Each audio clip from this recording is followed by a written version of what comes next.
La dissolution de ces amicales est contre les réglementations en vigueur, dans le cadre où ces représentants des étudiants sont élus sur des textes qui régissent le fonctionnement de toutes les universités publiques du Sénégal.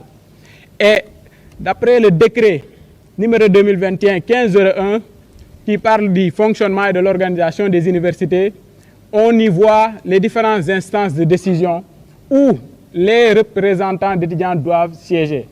Et ces instances de décision ne doivent pas siéger normalement s'il n'y a pas d'étudiants, parce que c'est la couche la plus grande dans une université et ils ont un droit de représentation.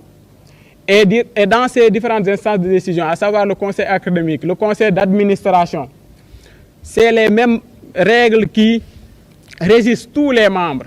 Parce qu'il faut le dire, dans un conseil académique ou dans un conseil d'affaires, l'autorité n'est pas le recteur ou le directeur. Le conseil vient au-dessus de toutes les personnes qui en sont membres. Donc, une autorité ne peut pas dissoudre ou bien suspendre les représentants des étudiants ou les structures représentatives des étudiants. Même si cela est fait, c'est fait en toute illégalité et on ne doit pas le cautionner. C'est pour cela que les représentants des étudiants ne lésineront pas à faire des référés, même s'il le faut au niveau de la Cour suprême, pour attaquer ces administrateurs en violation des règles, des réglementations en vigueur dans les universités. Et vous n'êtes pas sans savoir, vous avez vu le communiqué du procureur de la République. Procureur que nous connaissons très bien parce que c'est le procureur qui était chargé de gérer l'affaire de notre camarade aussi, Feu Mohamedou Fallou Sène, qui était procureur ici au niveau de la région de Saint-Louis. Donc, c'est avec une réserve qu'on va parler sur ce dossier, qui est un dossier judiciaire, certes, mais nous invitons les autorités à prendre leurs responsabilités et que justice soit faite, lumière soit faite et que justice soit rendue.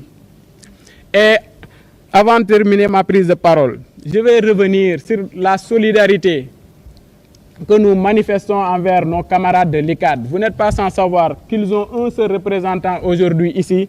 C'est parce que c'est très justifié, parce que tous les représentants d'étudiants sont traqués et certains sont détenus jusqu'à présent. Et nous n'accepterons pas de faire une négociation quelconque envers l'autorité si toutefois nos camarades ne sont pas libérés.